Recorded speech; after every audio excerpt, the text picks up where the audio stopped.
Space is awesome. It's awesome today because meteorites.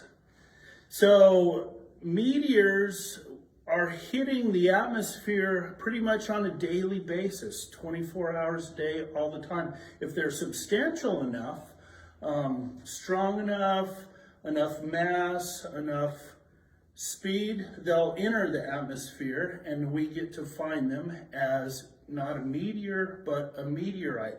That's what I'm holding right now, is the Robert H. Goddard Planetarium's super cool meteorite. This is an iron nickel meteorite from Barringer Crater in Arizona. Quite heavy. You can see that it probably appears metallic. An amazing discovery. So meteorites are, let's say in general, about 3 different categories. There's going to be iron, there's going to be stony iron, so a mix of stone and metal, and then stony meteorites. The stony meteorites are incredibly hard to find because they're not made of metal. So this can have rain and wind and snow and be buried and be dug up and pretty much look just like it was. But a stone one is composed of different molecules, sometimes even organic molecules like carbons and things like that that don't weather well.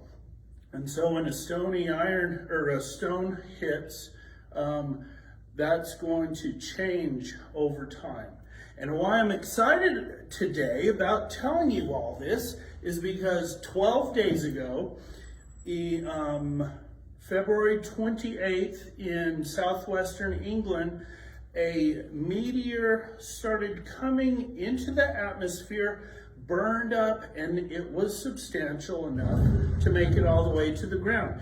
And pieces of it were found in a little town in England. On a man's driveway.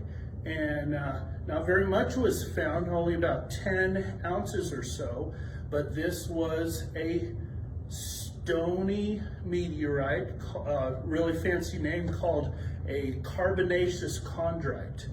And carbonaceous chondrite is made up of magnesium and iron balls, all put together, little tiny spheres, all composed together with a lot of carbon. So it's a black, very dark, very fragile, very soft meteor. So it's very surprising that it survived, but it was caught on camera. People saw the streak.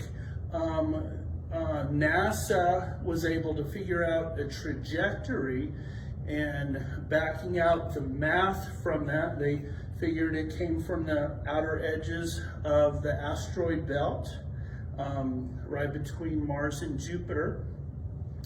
And why this is important, and me telling you about this, is because of the rarity of this piece of information.